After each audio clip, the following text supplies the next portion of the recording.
नमस्कार, मैं राजीव लोचन पंकज। इन्वेस्टमेंट की दुनिया में एक बहुत बड़ी बात हुई है जिसको लेके जानकार लोग बहुत उत्साहित हैं। आज हम लोग उसकी बात करेंगे। वो नई बात क्या है, उसके पहले पुरानी बात को एक बार रिमाइंड करते हैं कि शॉर्ट टर्म के लिए हम लोग क्या करते हैं, डेट प्रोडक्ट्स में इन्वेस्टमेंट करते हैं, FD, NCD, bonds, date funds. इसलिए इन चीज़ों में इन्वेस्ट करते हैं कि रिटर्न भले ही कम हो लेकिन वोलेटिलिटी कम होती है। तो अगर शॉर्ट टर्म में हमको पैसा चाहिए तो वोलेटाइल प्रोडक्ट मेरे लिए सूटेबल नहीं है। इसी तरह से अगर लॉन्ग रन के लिए पैसा लगा सकते हैं तो ऑफ कोर्स हर किसी को बड़ा रिटर्न चाहिए, तो अपने इक्विटी इन्वेस्टमेंट में जाते हैं, डायरेक्ट स्टॉक मार्केट में, म्यूचुअल फंड के थ्रू, पीएमएस और एआईएफ में। डायरेक्ट स्टॉक मार्केट से लगभग सारे लोग परिचित हैं, जो थोड़ा ज़्यादा वोलेटाइल हो सकता है क्योंकि वहाँ प्रॉपर गाइडेंस नहीं है, एक पर्टिकुलर स्टॉक पर आप बेट कर रहे हैं।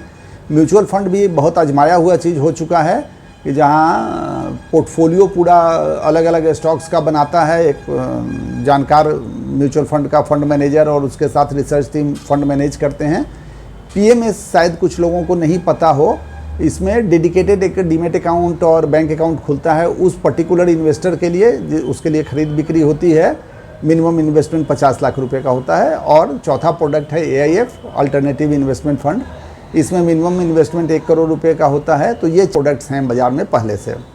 हर प्रोडक्ट की कुछ खूबियां हैं तो कुछ लिमिटेशंस हैं। जो नई बात हुई है, जिसको कई सारे लोग तो बोलते हैं कि एकदम क्रांति हो गई है, वो ये है कि सेबी एक नया प्रोडक्ट अलाउ किया है, उसको बोलते हैं एसआईएफ, स्पेशलाइज्ड इन्वेस्टमेंट फंड।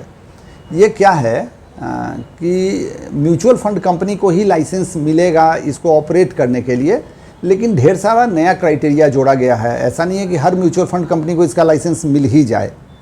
तो पहले ही से mutual fund one of the most regulated product है, लेकिन और कई रिस्ट्रिक्शंस जोड़ दिए गए हैं अगर किसी म्यूचुअल फंड को एसआईएफ में ऑपरेट करना है तो। दूसरी बात की ये बड़ी अच्छी बात हुई कि इवन डिस्ट्रीब्यूटर्स के लिए भी नया क्राइटेरिया जोड़ा गया। बहुत बढ़िया बात हुई है भाई। कोई भी आपका डिस्ट्रीब्यूटर है, सलाहकार है, तो उसको जानकार तो होना ही चाहिए ना उस प्रोडक्ट के बारे में। तो अभी भी म्यूचुअल फंड डिस्ट्रीब्यूटर होने के लिए एक टेस्ट पास करना पड़ता है, बट मेरे ख्याल से वो काफ़ी नहीं था। तो एसआईएफ के डिस्ट्रीब्यूटर बनने के लिए, एसआईएफ पर सलाह देने के लिए इसके अलावा एक टेस्ट से गुजरना होगा, उसको क्वालिफाई करना होगा, तभी वो डिस्ट्रीब्यूटर को लाइसेंस मिलेगा एसआईएफ अपने इन्वेस्टर को एसआईएफ में इन्वेस्ट कराने के लिए।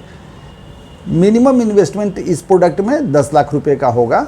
तो एक बार में कम से कम 10 लाख रुपया इन्वेस्ट करना होगा। उसके अलावा आप उससे ज़्यादा रकम डाल सकते हैं, एसआईपी कर सकते हैं, ये सब चीज़ें अलाउड हैं, लेकिन 10 लाख रुपये के ऊपर जाके।